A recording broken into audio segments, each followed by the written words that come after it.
नमस्कार, मैं रितिका शर्मा। कैथल के जिला सचिवालय में भारतीय किसान संघ के नेताओं डीसी संगीता तेतरवाल से मिले। उन्होंने धान खरीद, राइस मिलों की वेरिफिकेशन और फसल बीमा विषय पर चर्चा की। किसानों को सुविधाएं दिए जाने की मांग रखी। मीडिया से बातचीत में भारतीय किसान संघ के नेताओं ने प्रशासन को चेतावनी दी कि उनकी मांगों को अनदेखा किया तो वो आंदोलन के लिए सड़कों पर उतरेंगे। देखें ये रिपोर्ट। मेरा नाम रणदीप सिंह आर्य, प्रदेश प्रवक्ता भारतीय किसान संघ से हूँ। मेरे साथ में हमारे जिलाध्यक्ष कैथल से हैं सतीश कुमार जी। आज हम डिप्टी कमिश्नर कैथल से मिले थे। उद्देश्य था कि भविष्य में अब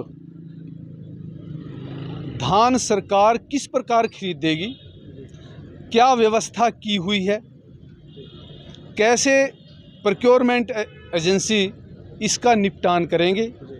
तो इन बिंदुओं पर डिप्टी कमिश्नर से हमने प्रश्न पूछे, भाई आपके दिमाग में क्या विचार है। ये जो प्रोक्योरमेंट वाले हैं और आड़ती हैं, ये दोनों के दोनों सरकार का भी और किसान का भी पागल बना देते हैं। ये भी पूछा डिप्टी कमिश्नर से, भाई किसान की धान प्रोक्योरमेंट वाले खरीदते हैं या राइस मिलर खरीदते हैं। व्यवहार में मंडियों में राइस मिलर किसान की फसल खरीदते हैं और रिकॉर्ड में प्रोक्योरमेंट वाले खरीदते हैं। तो ये व्यवहार में सही होना चाहिए।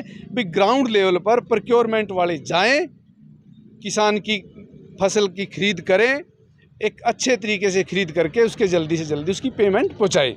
मैंने छोटे छोटे बिंदु, भाई किस प्रकार से राइस मिलर आड़ती किसानों का पागल बनाते हैं, सरकार का पागल बनाते हैं, वो पूरी की पूरी जानकारी हमने दे दी।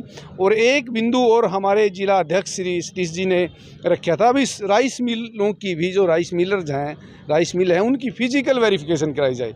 क्योंकि राइस मिलरों ने बिहार से, उत्तर प्रदेश से पहले चावल भी ला के रख लेते हैं और धान भी ला के रख लेते हैं। लास्ट में भाई मेरे फसल, मेरे ब्यौरे को भी फर्जी तरीके से करके अपने ग्राहकों से और उसके जे फार्म काट देते हैं। इन सभी बिंदुओं पे हमारे जिला अध्यक्ष श्री सतीश कुमार जी ने इन पे मैडम से सारी बातें बताई, भाई ऐसे ऐसे करके व्यवस्था बनानी है। दो विषय तो ये हैं, यानी कि पहला हमारी किसानों की धान कैसे खरीदी जाएगी और सरकार से इस बारे में भी जानकारी ले, कब धान की खरीद शुरू होगी।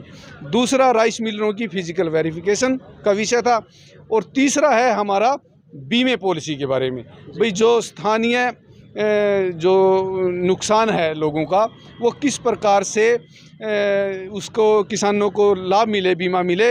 और हमारे जिला अध्यक्ष ने ये पूछा डीसी मैडम से, भी आपने जो बीमे के बारे में एक कमेटी गठित करनी होती है, क्या आपने करी है या नहीं। तो अब ये 3 विषय हमने रखे हैं। अगर इन तीनों विषयों पर प्रशासन और सरकार संज्ञान नहीं लेता तो हम इसका विरोध करेंगे। और समय समय पर हमने कह दिया डीसी मैडम को, समय समय पर आपको तथ्य भी देंगे, फराड के बारे में सूचना देंगे, भाई किसान के साथ धोखा हुआ उसके बारे में भी सूचना देंगे। और जहाँ जहाँ जैसी स्थिति होगी अवगत कराते रहेंगे। डीसी मैडम ने हमारी बात ध्यानपूर्वक सुनी। मैं सतीश कुमार, जिलाध्यक्ष भारतीय किसान संघ। आज पहले हम शुगर मिल में एमडी से मिलने के लिए गए थे, जो बॉन्ड के बारे हैं। भाई बॉन्ड पिछली बार भी इन्होंने 2B2 में उलझा के रख दिया किसानों को।